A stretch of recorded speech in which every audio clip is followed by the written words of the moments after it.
Oi, eu sou Val Purré e também autora de Eros e Elos e venho falando com vocês a respeito do amor. E aqui vai mais um vídeo, uma nova reflexão, também para os relacionamentos tóxicos e uma reflexão sobre nossos processos internos dentro entre o equilíbrio e o desequilíbrio, quando estamos bem conosco e quando a gente está fragmentado. Reflexão.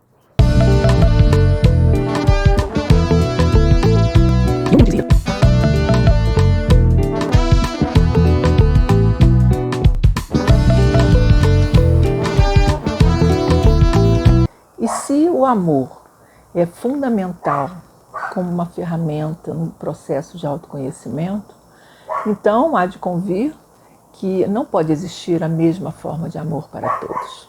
Buscamos o que precisamos para se desenvolver, para continuar crescendo, para encontrar nossas partes mais rejeitadas por nós mesmos e pela sociedade. Porque desde que o ser humano criou uma moralidade, uma civilização onde existe certo e errado, onde existem moldes daquilo que é aceito e daquilo que não é aceito. E aquilo que não é aceito, que vai lá para as profundezas do nosso ser, também é o que mais vai moldar aquilo que a gente vai precisar no outro. Porque a gente precisa, antes de tudo, se tornar uma pessoa integrada. Então, uma pessoa integrada é aquela que tem a sua sombra integrada nela também. E os relacionamentos, eles vêm justamente fazer isso. Eles vêm ajudar a gente a resgatar, a encontrar a nossa sombra muitas vezes. E por isso que muitas vezes as nossas relações elas são muito tóxicas, elas nos fazem sofrer. Buscamos aquele elemento para interagir com ele que vai depreciar a gente, que vai maltratar a gente. Porque no fundo, de alguma forma, a gente entendeu em algum momento da vida que o amor é algo que destrói, é algo que nos maltrata. E a gente aprende o amor nessa vida desde pequeno, né? Desde com a mãe, a gente aprende com o pai, a gente aprende com os professores, a gente aprende com todas as pessoas que vão fazer parte da nossa vida, com irmãos. E também a gente herda percepções daqueles que são nossos antepassados. A gente traz com alguns modelos, né, e algumas reações também conosco, né? Mas o que eu quero falar aqui hoje é sobre como identificar, né, em que momentos nós estamos em desequilíbrio, em que momentos nós estamos equilibrados. Então eu vou falar para vocês aqui uma série de questões, né, que são justamente aquilo que colocam você entre o equilíbrio e o desequilíbrio. Então você, por exemplo, pode perceber que numa relação a dois, você tem que ter os dois na mesma importância, né? Tanto um quanto o outro tem 50% e 50%. Se algo der errado, se a relação não dá certo, se o casamento não dá certo, se existe uma separação, é porque isso foi responsabilidade 50% de um e 50% do outro. Porque os dois podem, um porque faz, o outro porque permite que se faça. Então nós temos esse tipo de ideia, né? Porque quando a gente fica só botando o dedo apontando para o outro, a gente colocando culpa no outro e tirando a nossa autorresponsabilidade, como a gente não tem como crescer no processo, né? Então a gente cresce menos. Então é importante a gente ter atenção a isso para aproveitar as relações, os amores que temos pela vida, que amamos de um jeito no início da vida, na adolescência e depois como adulto, depois com a idade mais madura, ainda é de outro jeito. E o processo natural é que a gente vai encontrando o amor pela gente mesmo e vai amadurecendo no modo de amar o outro. E não ficando eternas crianças que buscam aquele amor que se perdeu, que ela não teve lá na infância. E é isso que a gente vê, de uma maneira geral. É um processo extremamente neurótico, os relacionamentos amorosos que a gente vê hoje em dia, né, na maioria das relações. E a gente tem que começar a acordar para isso, para construir, né, relacionamentos mais saudáveis. E aproveitar mais aqueles tóxicos que nos afetam. Então, existem coisas assim que diferenciam muito. Quando você está saudável, você, por exemplo, escolhe amores possíveis. Quando você está em desequilíbrio, você busca amores impossíveis. Você ama ídolos, você ama aquele que todos amam, que todos querem. Você disputa com um monte de gente aquele que é o mais bonito, ou então aquela que é mais bonita, né? Aquele que não estaria ao seu alcance de alguma maneira, né? Você trabalha, por exemplo, na concretização e na manutenção do desejo quando você está saudável. Então, se você tem uma pessoa, você está sempre trabalhando para que esse desejo possa estar sempre bom, sempre vivo, né? Fazendo coisas, né, que possam estar sempre regando esse desejo, né? Trazendo vida, revitalizando. E já quando você já está num processo já mais neurótico, que você justamente tende ao inverso, você quer justamente trabalhar na destruição do aquele afeto. Então você arruma confusão, arruma briga o tempo todo. Quando a coisa começa a estar bem, aí você arruma sempre uma coisa para afastar, para que aquilo não fique mais tão bem. Porque um quer profundidade. Do lado doentio, você quer justamente a ausência, você quer destruir. Você não quer aquela proximidade, você não quer aquela intimidade.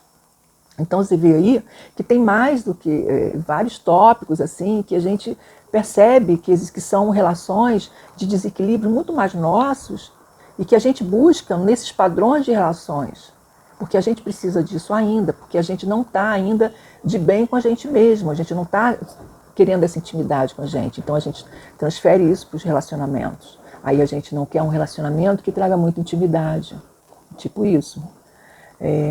Então, a gente, por exemplo, na hora de se expressar, na hora de expressar a nossa afetividade, a gente tende a se expressar de uma maneira enganosa quando a gente não está bem, que a gente nem pouco sabe da gente.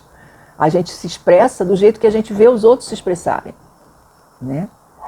E aí você começa a adotar um modus operandi na hora de conquistar, que você aprendeu, viu e tal, mas que não tem muito a ver, não vem de dentro, por exemplo. Então, lá no modo saudável, você se expressa no amor de maneira verdadeira. Você não diz que não ama quando ama, por exemplo. Você não faz jogo, né? Você fica bem, porque tudo bem. Se você diz que ama e o outro diz não quero, mas eu não amo, você fica tudo bem com isso. Porque você sabe que o amor é uma coisa de dois, né? Então, você não tem controle sobre a reciprocidade desse amor. Né? Isso é com o outro. Mas se você não expressar, você também não fica sabendo, não é? Então é tudo assim. Existe a mecânica mais saudável e existe a mecânica tortuosa dos jogos. Agora, esses jogos nem sempre eles vão te trazer um resultado de satisfação.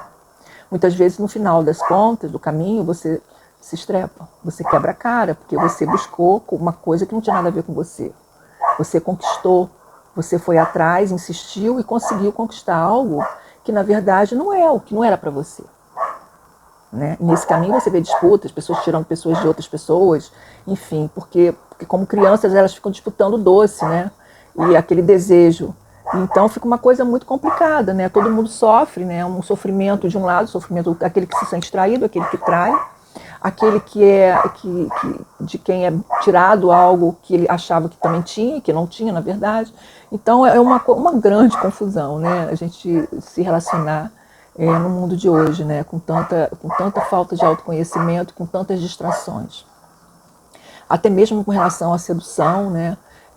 Você vê essa confusão toda, né? Como se existe um jogo, né? Um jogo como se o outro fosse um objeto de desejo a ser conquistado. Mas o amor é uma coisa que vem de dentro. Ele pode até cair naquela teia de sedução, mas é só uma conquista. Ele só cedeu. Cedeu por alguma razão, por carência, né? Porque está só, ou porque não tinha mais ninguém, né? Então, isso também não significa que você tenha conquistado aquilo que estava dentro dele. O medo de ter também é uma coisa que, quando a gente não está bem com relação à forma de amar, ao sentimento que tem dentro da gente, que a gente não quer amar, porque a gente não quer se machucar, a gente também não quer ter. Então a gente busca formas de ter, porque na verdade não tem que ter o ter, né? Tem que ter o ser.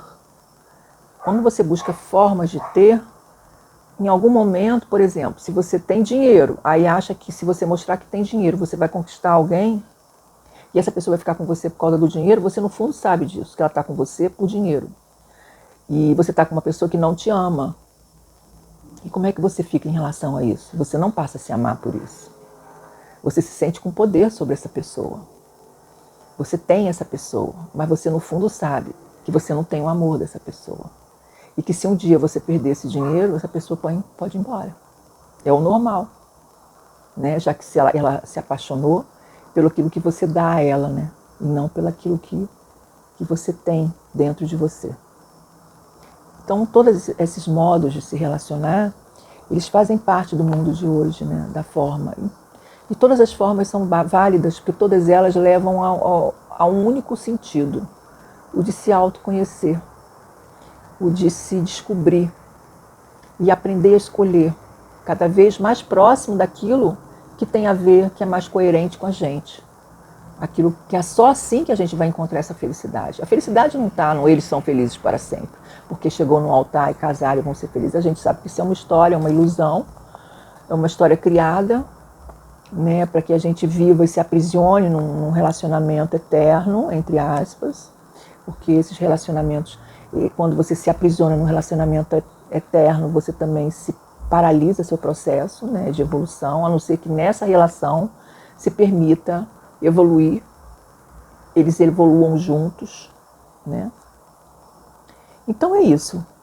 E além do mais, hoje em dia a gente vê uma tendência narcisista enorme, muita vaidade, né? Essa coisa do exterior, o cultivo do exterior, como uma forma de ser objeto de desejo de alguém, como ser uma forma de ser amado, como uma forma de ser aceito, né, e desejado.